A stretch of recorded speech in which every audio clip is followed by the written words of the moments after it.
Now is not the time to despair, my friends. Now is the time to celebrate as we claim more and more victories entering 2024. And the big news coming out today is that the Supreme Court has granted CERT to a January 6th case, which could overturn many of the criminal convictions and charges against many of those on January 6th, including the president himself. The argument stems from the obstruction law.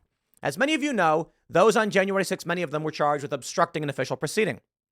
The argument goes, this law is specifically intended to go after those who are destroying documents and are interfering directly in a process. I guess the argument would be more so you are in Congress and throwing documents in a shredder, shutting down their ability to do their jobs. Not that you were in a building causing some widespread security issue that inadvertently resulted in the proceeding being shut down. Now, their arguments.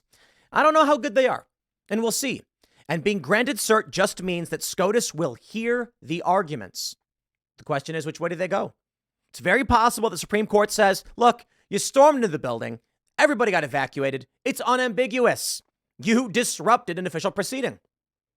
It's also possible, they say, the people who were walking through the building on that day cannot be said to have obstructed an official proceeding because many of them were let in by police.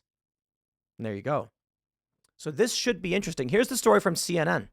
And as I bring you this story, which is good news for Trump and Trump supporters, I also bring you this story from the Post-Millennial. Far-left agitators, including journalists, sentenced to federal prison, ordered to pay huge fines for firebombing police vehicles in 2020. This, my friends, is what we call winning the culture war. Does it mean we've won? No. Does it mean we stop now? Of course not. Now we yell charge. The enemy has broken ranks, and we will take the center of this battlefield. Take a look at this from CNN.com. The Supreme Court said Wednesday that it will consider whether part of a federal obstruction law can be used to prosecute some of the rioters involved in the January 6th attack on the U.S. Capitol. How the Supreme Court defines how the obstruction law can be used related to the Capitol attack could impact hundreds of criminal cases, even the pending case against former President Donald Trump, who is also charged with obstructing an official proceeding. The specific issue in the case involves a catch-all provision of a federal criminal statute that makes it a crime for anyone, quote, who otherwise obstructs, influences, or impedes any official proceeding, and what the government must prove with regard to the intent of the January 6 rioters. The DOJ has used the charge as the cornerstone of many of the more serious Capitol riot cases where defendants were outspoken about their desire to stop Congress's certification of President Joe Biden's Electoral College win, or were instrumental in the physical breach of the Capitol. Now, hold on there a minute. There was a story. I think this is in Dinesh D'Souza's film Police State. A woman said that her son showed up to the Capitol like an hour after everything had already happened, had no idea what was going on. No barricades, doors are wide open, walks in and looks around like, what's happening? Then leaves.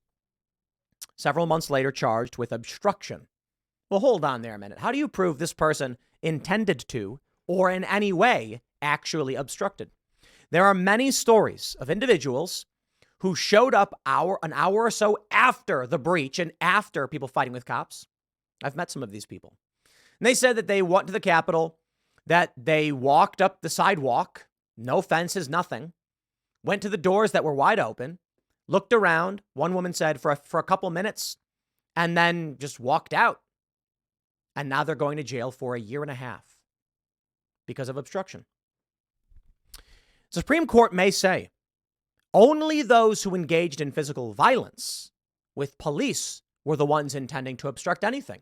And simply charging anyone in the building for simply being there with obstruction is not the way the law is supposed to be used. That could be huge. Worse, they could say a riot's a riot. You were part of a riot that was intending to do this. You bear some responsibility.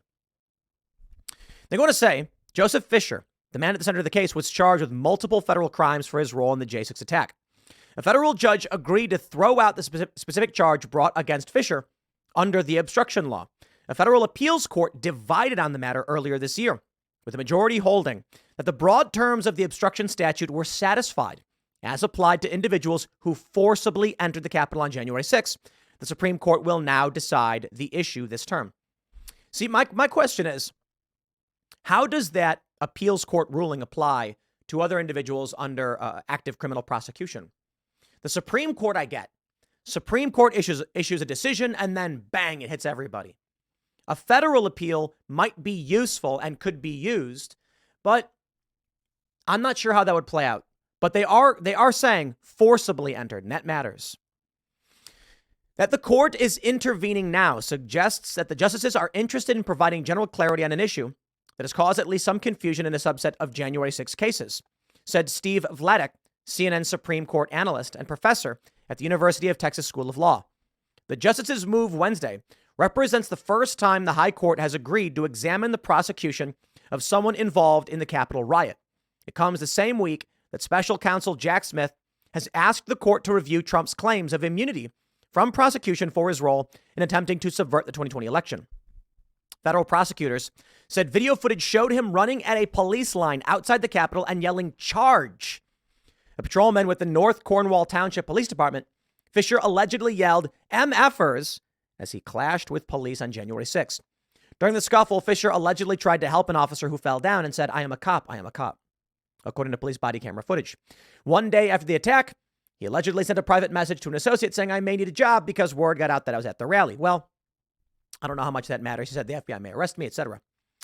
They go on to say the federal appeals court that decided Fisher's case earlier this year, which was decided along with two similar cases, said obstruction can include a wide range of conduct when a defendant has a corrupt intent and is targeting an official proceeding, such as the congressional certification of the presidential election on January 6th.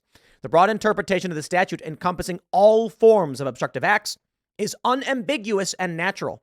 Judge Florence Pan of the U.S. Court of Appeals for the District of Columbia Circuit wrote in the 2-1 majority opinion.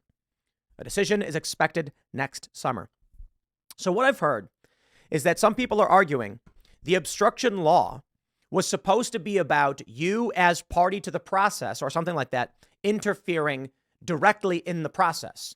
Specifically, let's say that they're like, okay, let's bring in the documents so that we can all vote on it. And then you shred those documents. You cut them up, you destroy them or something. That has interfered in that process. They're arguing that fighting with cops outside the building and screaming was not obstructing directly. Now, I don't know about that. I honestly, I don't know how this could go. I don't know the exact arguments outside of that. But if they're outright saying that you cannot legally obstruct an official proceeding, I would argue that storming into the building and fighting with cops and then seeking out those chambers where the proceeding is happening does obstruct it. But therein lies the main argument. They didn't actually go into the hearing and shut it down. They didn't sit down screaming.